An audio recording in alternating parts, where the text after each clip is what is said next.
2019ला निवडणुकीच्या तोंडावर शरद पवार ईडीच्या कार्यालयावर गेले होते आणि एका नोटिशीनं राजकारण तापलं होतं। नेमकी आता तीच परिस्थिती 2024 मध्ये होताना दिसते।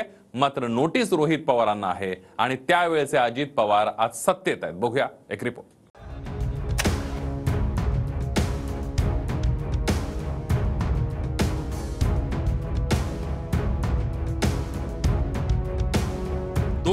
च्या निवडणुकांना आधीचा योगायोग 2024ला सुद्धा घडतोय की काय अशी चर्चा सुरू आहे। 4 वर्षात परिस्थिती बदलली आहे, समीकरण बदलली आहे। मात्र ईडीची नोटीस, त्यावरून शरद पवार गटाने केलेले शक्ती प्रदर्शन आणि सरकारकडून दिली जाणारी उत्तरं सारखीच आहेत। 2019ला शरद पवारांना ईडीची नोटीस गेल्याची चर्चा झाली। स्वतः शरद पवार चौकशीसाठी ईडीच्या कार्यालयात हजर झाले। याच दरम्यान नॉट रिचेबल झालेले अजित पवार माध्यमांसमोर आले। ईडीद्वारे सुडाच्या राजकारणाचा आरोप करत अजित पवार भावूक झाले होते। यंदा नोटीस रोहित पवारांना आली आहे, मात्र अजित पवार सत्ताधारी बाकांवर आहेत आणि ईडीच्या नोटीसीबद्दल त्यांची ही भूमिका बदलल्याचं दिसतंय। की ज्या बँकेमध्ये 11.5 ते 12,000 कोटीच्या ठेवी आहे, त्या बँकेमध्ये 25,000 कोटीचा भ्रष्टाचार कसा होईल आणि यंदाच्या वर्षी ती बँक 285 कोटी रुपये नेट प्रॉफिट मध्ये। ठीक आहे, ईडीने त्यांची चौकशी करावी, पण हे सगळं होत असताना नेमकं हे निवडणुकीच्याच काळामध्ये कसं आलं, इतक्या दिवसात का नाही आलं आणि त्याच्यातनं कुठलाही काही आपला दुरान्वयी संबंध नसणाऱ्या गोष्टींच्यावर आरोप सहन करायचे।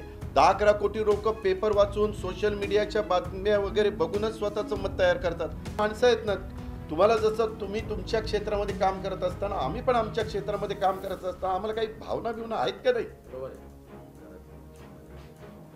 हे बरोबर नाही।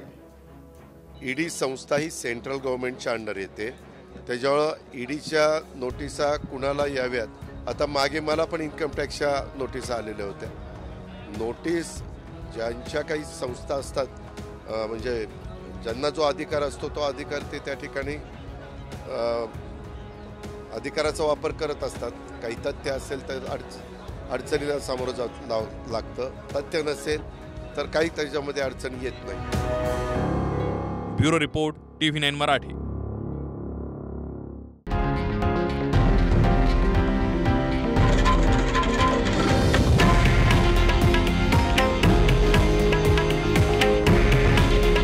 हे आहे देशातील नंबर 1 न्यूज नेटवर्क आणि आपण पाहत आहात TV9 मराठी। काळजी तुमची, हित महाराष्ट्राचं।